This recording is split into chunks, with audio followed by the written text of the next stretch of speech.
Hey guys, welcome back to Wheelin' with Wally. I've got a short little video for you today, and that is on troubleshooting your reverse lights. I've made a very similar video in the past, probably about a year ago now, and that was replacing this reverse light switch, which is what I'm going to end up doing again. But this one is a little more on the troubleshooting side of it. I've just recently got back from my Colorado and Moab trip that I did, and I'm still kind of cleaning up the mess I made while I was out there. And one of the things I noticed were my reverse lights weren't working again, and it kept blowing fuses. So when I got back, I started tearing apart the Jeep, checking the lights, the tail lights for any frayed wires, unhooking those. I have a couple lights in my LOD off-road bumper here, and I thought maybe some of the wiring I added, because I tied it into the tail lights, maybe that wiring had got frayed or was grounding out, because anytime I replaced the fuse, it was good, but if I put the Jeep into reverse, it would instantly blow the fuse. So I assumed a wire was bare and grounding out somewhere, and maybe a loose connection and it was touching another wire it shouldn't. I wasn't sure, so I started tearing all that apart. I ended up kind of cutting some wires because I didn't have enough slack to pull the wiring harness through. So what I ended up doing was removing both my rear tail lights, tearing that all apart, removing the bumper lights, or disconnecting them, so none of the lights were connected.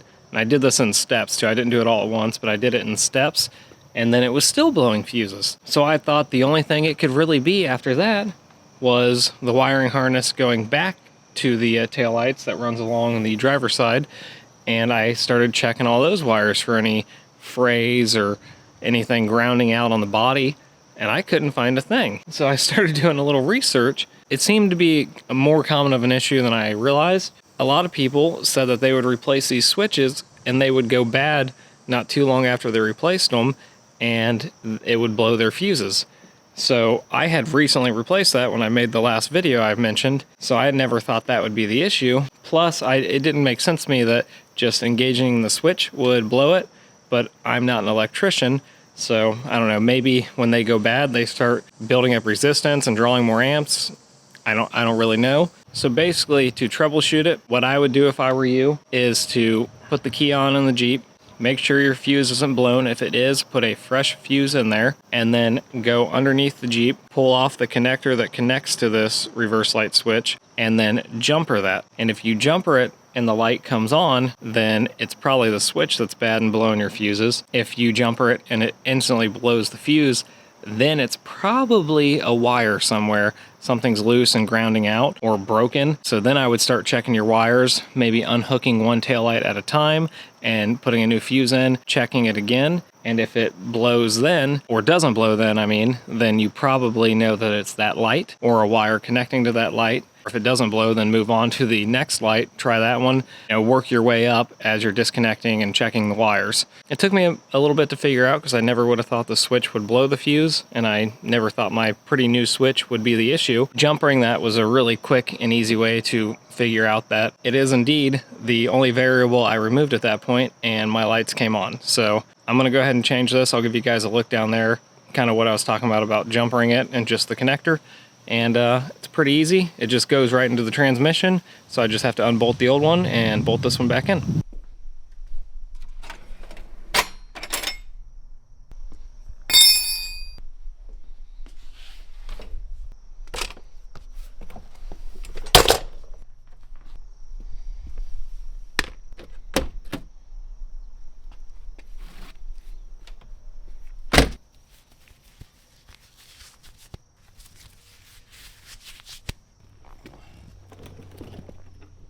So I'll pick you guys up in a second and show you where the reverse light switch is bolted in, but it is on the driver's side of the transmission.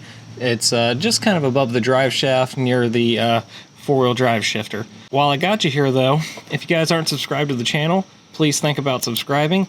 I do lots of little helpful tips like this on TJs, and then for those of you who don't have TJs, I do a lot of overlanding and off-road trails, really kind of hitting the Badge of Honor trails recently, and I just did a massive trip out to Colorado and Moab, and I've got a lot of that footage to edit, so it'll probably be out before this video, but if not, stay tuned and you can see that too. This is my drive shaft. This is the left side of the transmission, or the driver's side of the transmission, and if you look right up here, These pigtails are the leads that go to the reverse light switch, and then I already popped those off. Those are where you would jumper a wire between. You just stick a wire into those two ends, and then right here is our reverse light switch.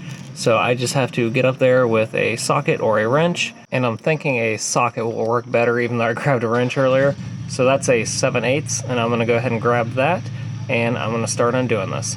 Okay, so that was literally a nightmare, like what every simple job seems to turn into on this Jeep. To get this out, it was blocked by my Savvy shifter cable that I replaced the linkage with, and you could get on it, but you need a deep well to get on it, and the deep well could just fit on there, and then you couldn't get an extension, you couldn't get anything around it, you couldn't get a ratchet on it. It was an absolute nightmare.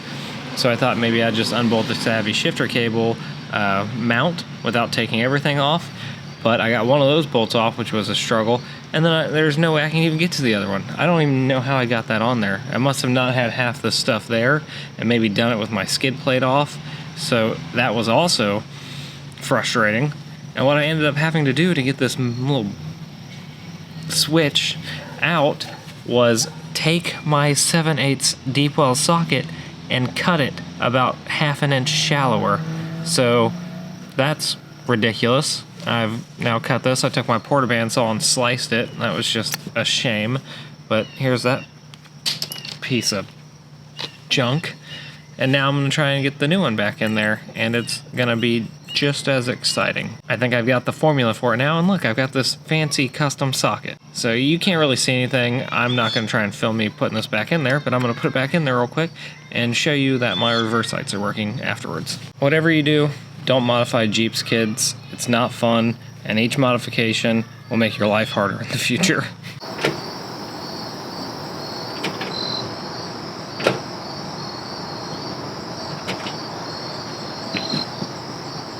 Alright, well, like you saw, there are my reverse lights. It's a weird issue. I still don't quite understand why the switch would do that, but someone who is a little smarter with electricity, drop a comment down there and tell me what you know. I've got them working now.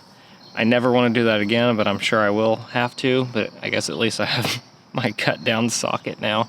That was just ridiculous. I've been out here probably an hour or two now. I have mosquito bites all over me. Ohio is the devil. Well, thanks for watching, guys. I hope this helps, and I'll see you on the next one.